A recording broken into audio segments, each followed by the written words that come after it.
Shashikant sir, ಪಂಚರಾಜ್ಯಗಳ ಚುನಾವಣೆ ಸಹಜವಾಗಿ ಕುತೂಹಲ ಇದೆ. ಮುಂದಿನ 2029ಕ್ಕೆ ಅದು ದಿಕ್ಸೂಚಿ ಆಗತ್ತೆ ಅನ್ನೋದು. ಹೇಗೆ ನೋಡ್ತೀರಿ ಈ ಪಂಚರಾಜ್ಯಗಳ ಚುನಾವಣೆಯನ್ನು? ಪಂಚರಾಜ್ಯದಲ್ಲಿ ಬಹಳ ಮುಖ್ಯವಾಗಿ ವೆಸ್ಟ್ ಬೆಂಗಾಲಲ್ಲಿ ಬಹಳ ತುರುಸಿನ ಫೈಟ್ ಇದೆ. ಸೊ ಈ ಸರ್ತಿ ಬಹಳ ಕುತೂಹಲ. ನಮಗೆ ಗೊತ್ತಿರೋ ಹಾಗೆ ತಮಿಳುನಾಡಿನಲ್ಲಿದು ರಿಸಲ್ಟ್ ಆಲ್ಮೋಸ್ಟ್ ನಮಗೆ ಗೊತ್ತಾಗಿರುತ್ತೆ.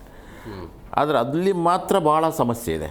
ಅಸ್ಸಾಂ BJP ಆಗುತ್ತೆ ಅಂತಲೂ ಗೊತ್ತಾಗಿದೆ. ಆದರೆ ಈ ವೆಸ್ಟ್ ಬೆಂಗಾಲಲ್ಲಿ ಅಲ್ಲಿ ಈ ಚುನಾವಣಾ ಆಯೋಗ ಅನ್ನೋದು ಭಾಳ ಅನ್ಫೇರಾಗಿ ಕೆಲಸ ಮಾಡಿದೆ.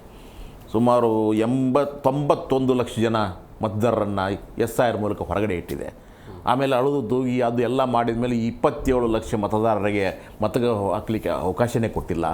ಎಷ್ಟೋ ಜನ ಅರ್ಜಿ ಸಲ್ಲಿಸಿದರು, ಅವ್ರಿಗೆಲ್ಲರಿಗೂ ಸಹಿತ ವೆರಿಫೈ ಮಾಡಲಿಕ್ಕೆ ಸಮಯ ಇಲ್ಲ, ನೆಕ್ಸ್ಟ್ ಟೈಮು ನೀವು ಮತ ಹಾಕಿ ಅಂತ ಸುಪ್ರೀಂ ಕೋರ್ಟ್ ಹೇಳಿತ್ತು.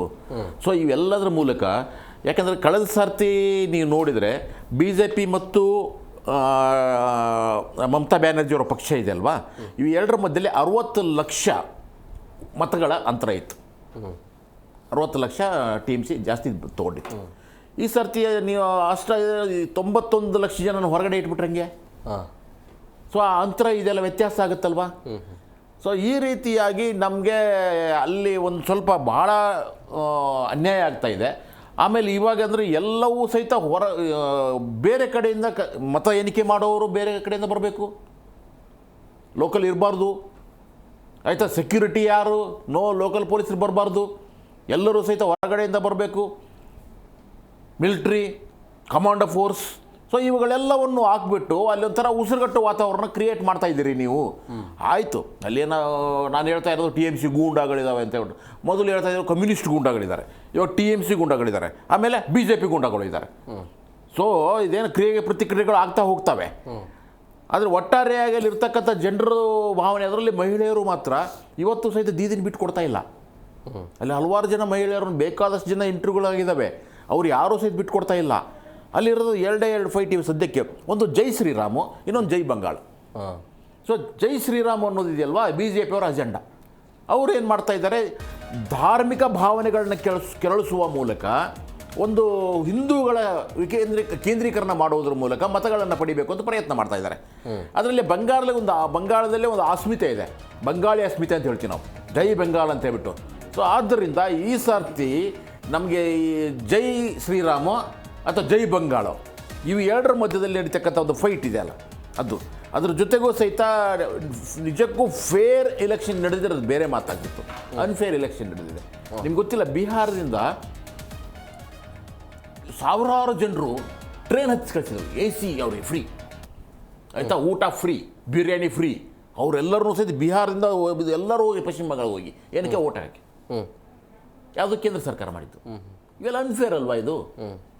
ಅಂದರೆ ಒಂದು ಮತದಾರನ ತೆಗೆದು ಹಾಕ್ಬಿಡೋದು, ಇನ್ನೊಂದು ಬೇರೆ ಕಡೆ ಮತದಾರರ ಸೃಷ್ಟಿ ಮಾಡೋದು ಈ ರೀತಿ. ಆಮೇಲೆ ಆರೋಪ ಏನು, ನುಸುಳಿ, ಅಯ್ಯೋ ನೋಡಿ ಇಲ್ಲಿ ನುಸುಳಿ ಕೋರರು ಎಲ್ಲ ಬಾಂಗ್ಲಾದಿಂದ ಬಂದುಬಿಟ್ಟಿದ್ದಾರೆ, ರೋಹಿಂಗ್ಯಾಗಳು ಬಂದುಬಿಟ್ಟಿದ್ದಾರೆ. ಅಲ್ಲ ಸ್ವಾಮಿ, ರೋಹಿಂಗ್ಯಾಗಳು ಬಂದಿದ್ರು ಅಂತಂದ್ರೆ ಅವ್ರು ತಡೆಯೋದು ಯಾರ್ದು?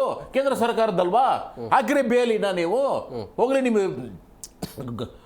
ಗಡಿ ತುಂಬ ನಿಮ್ಮದು ಮಿಲಿಟ್ರಿ ಇದೆ ಅಲ್ವಾ, ಗಡಿ ರಕ್ಷಣಾ ಪಡೆ ಇದೆ ಅಲ್ವಾ.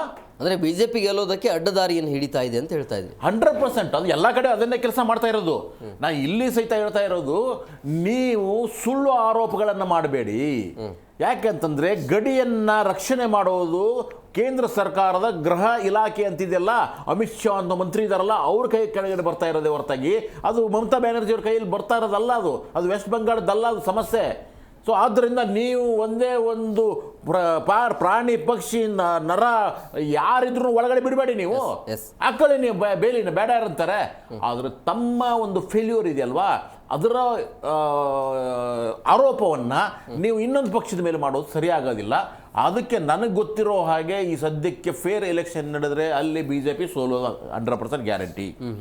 ಅಕಸ್ಮಾತ್ ಇವಾಗ ಮೊನ್ನೆ ಸುಪ್ರೀಂ ಕೋರ್ಟ್ ಏನು ಹೇಳಿತು ನೋಡಿ, ಆಯಿತು, ಕೇಂದ್ರದಿಂದ ಬಂದಿರತಕ್ಕಂಥ ಸ್ಟಾಪ್ಗಳು ಇರಲಿ, ರಾಜ್ಯ ಸರ್ಕಾರದವರು ಇರಲಿ, ಆಯಿತಾ, ನೀವು ಚುನಾವಣೆ ಫಲಿತಾಂಶ ಘೋಷಿಸಿ ಅಂತ ಹೇಳ್ತಾ ಇದೆ. ಆದರೆ ಅವರು ಕೇಂದ್ರದವ್ರು ಏನು ಮಾಡಿದರು, ಈ ರಾಜ್ಯದವ್ರು ಬೇಡವೇ ಬೇಡ, ನಮ್ಮ ನಂಬಿಕೆ ಇಲ್ಲ ಅವ್ರಿಗೆ, ನಾವು ಬರೀ ಕೇಂದ್ರದಿಂದ ಬಂದಿರತಕ್ಕಂಥವ್ರು ಮಾತ್ರ ಮತ ಎಣಿಕೆ ಮಾಡಲಿಕ್ಕೆ ಬಿಡ್ತೀವಿ ನಾವು ಅಂತ ಅವ್ರು ಹೇಳಿದರು. ಆದರೆ ಇದು ಸ್ವಲ್ಪ ಬ್ಯಾಲೆನ್ಸ್ಡ್ ಆಗಿ ಹೇಳ್ತು ಸುಪ್ರೀಂ ಕೋರ್ಟು, ಅವರು ಇರಲಿ ನೀವು ಇರಲಿ ಬಿಡ್ರಿ ಅಂತ ಹೇಳ್ಬಿಟ್ಟು ಹೇಳ್ತಾ ಇತ್ತೆ. ಸೊ ಆದ್ದರಿಂದ ಇವಾಗ ಅದು ಒಂದು ಮಾತ್ರ ಭಾಳ ಟಾರ್ಗೆಟೆಡ್ ಆಗಿರ್ತಕ್ಕಂಥ ಪ್ಲೇಸ್ ಇದೆ. ಒಂದು ಸಾರ್ತಿ ಅಕಸ್ಮಾತ್ TMC ಅಲ್ಲಿ ಸೋತ್ರೆ ಆಯಿತಾ, ಅಲ್ಲಿ ಇಡೀ ಉತ್ತರ ಭಾರತದಲ್ಲಿ BJP ಪ್ರಭಾವ ಜಾಸ್ತಿ ಆಗ್ತಾ ಹೋಗುತ್ತೆ.